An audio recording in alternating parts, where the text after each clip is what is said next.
But I think you see a lot of indie filmmakers stumble when they try to make movies that they don't actually have the tools or the resources to really produce. So we tried to be really very realistic about what we could actually make, and we tried to do exactly that and not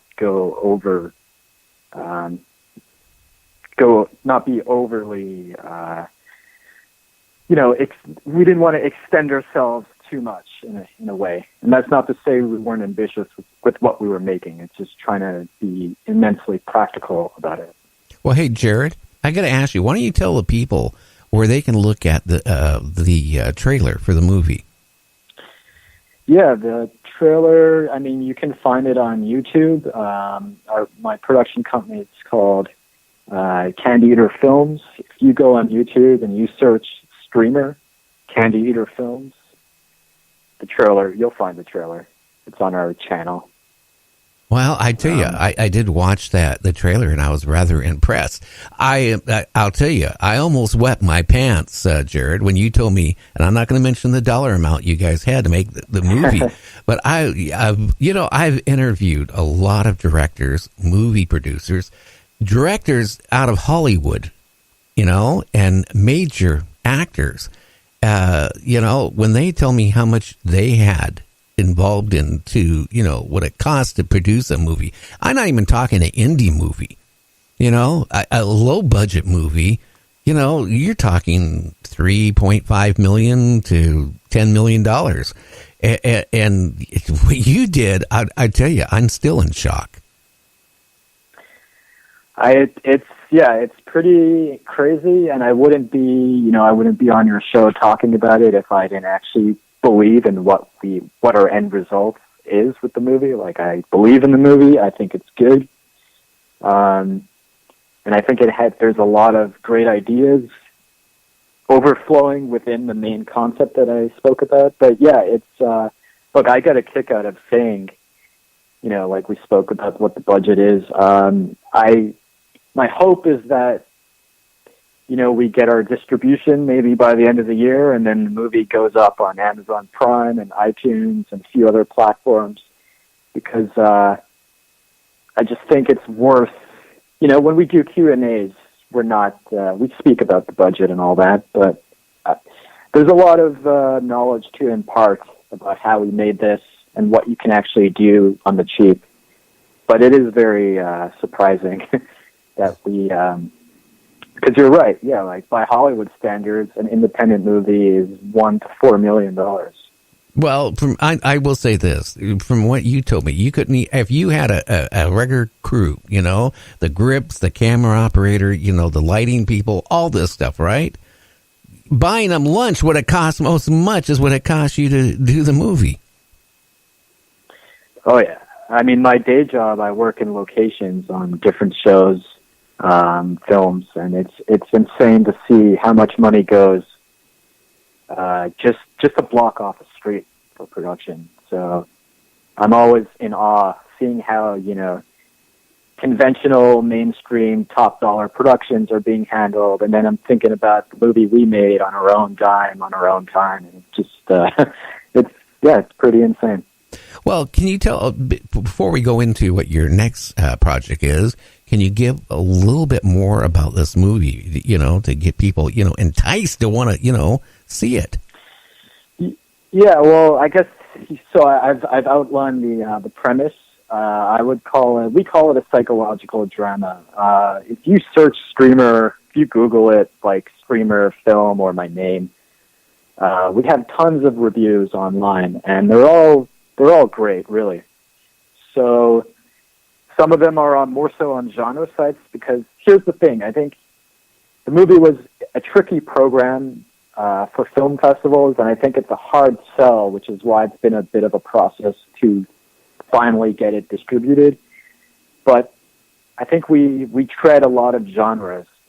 We don't fall under one label. So, like, it's a little bit of a horror, it's a little bit of a thriller, but it's also a drama. It's also more cerebral and kind of slow burn. So it's hard to just label it one thing. But I would say the movie really deals with under the premise of a guy being obsessed with a webcam girl. I think the real interesting substance or ideas that are going on in it is loneliness, this culture of social media and longing for intimacy when everybody is just spending their time online. That idea of trying to find love online. We also deal a bit with mental health. Well, not even a bit. It's there. Like, all these ideas are in the movie. It's just, if you're responding to it, I think you can pick them out. But we're also not preaching about anything, and we're not hitting the viewer over the head with, hey, do you get it? Do you know that we're talking about this? It's all just there, but I think if the movie is working for you, then you'll pick up on these things. But mental health is a big part of it, and loneliness is a huge part of it. So it's, that's, hopefully this sounds interesting to somebody, but well, it does, Jared, because I'll say this: look how many people are lonely. Okay, one reason or another. Maybe their spouse died, or maybe they just don't know how to meet the opposite sex or the same sex, whatever. Okay, they go on Facebook and they think they're making friends, or and I can see it. A person could get obsessed with a webcam girl or somebody on Facebook. So I guess your movie does have a very strong point to it. Yeah, there's. Do you remember, I always try to kind of stay away from mentioning this, but if you remember this Elliot Rodger killer who he left a video confession in his car before he shot up a bunch of women at a college in California. This was the summer of 2014. There's even a bit of that angle very loosely thrown into this, so we're dabbling in a lot of different themes and relevant issues. But ultimately, at the end of the day, it is a movie designed for entertainment. So again, it's just really trying not to be too on the nose about anything that's going on in the movie, and just trying to tell the best story we could tell, really. Well, I can tell you the trailer really got me into it. Now, we only got about 6 minutes left. What's your next project? Okay, the next movie I'm working on getting going right now is called Blue Dream. It's I call it, it's a neo-noir, it's a drama, it's a thriller. It's basically about a guy who's working as he was in prison, and now he's working as a janitor at this this dive bar. This waitress that he has a connection with one night just disappears, and then our main character goes on a journey through the city's underbelly to find the waitress that has disappeared. And within that journey, he gets back in touch with his ex-girlfriend, who's a drug dealer, and she kind of navigates him through the underbelly of the city to find this missing person. So that's basically the setup. But I like to deal a lot with relationship dynamics. So I say ultimately the real story of the real story of the story becomes about your two protagonists reconciling their unfinished business in terms of their former relationship and love with each other. So you've got a thriller, but it's also character driven. So there's a point to these characters and why they're working together and what comes out of that. I mentioned to you before we got on air the movie Catherine Bigelow's Strange Days, or even something as recent as the movie Good Time. Those are two main influences for me as a writer. And really, we're in the chasing funding stages now. So if anybody is intrigued by any of this and wants to get involved, can hit me up, email. I was happy to hear from anyone who might want to help produce a movie. Well, again, why don't you give out your website where they can get that information? Yeah, well, right now the only site we have is for Screamer, the completed film. That's screamerfilm.com. On there, you'll find my email address or the company email, which is tandeaterfilms@gmail.com, or you can shoot me an email directly at Jared Bratt, BRATTJARED, at hotmail.com.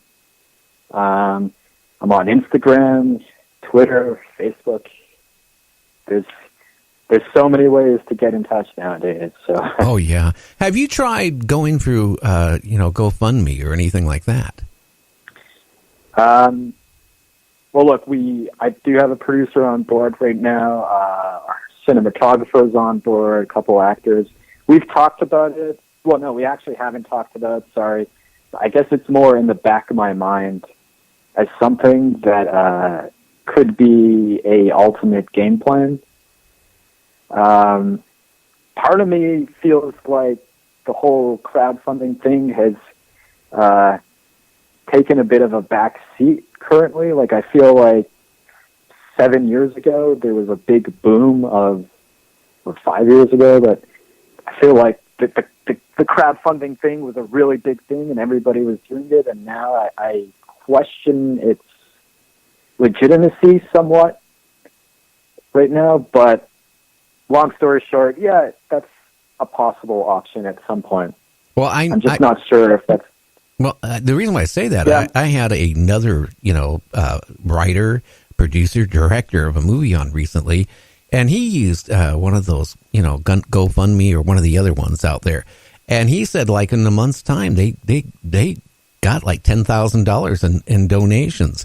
And it really shocked him, because his movie the year before that, it took him over a year to get the money, funding with people, say, oh, I'll put money into it. Then the last minute they backed out, and he said that the money was there. So that might be something you might want to really look in. It doesn't hurt to try it.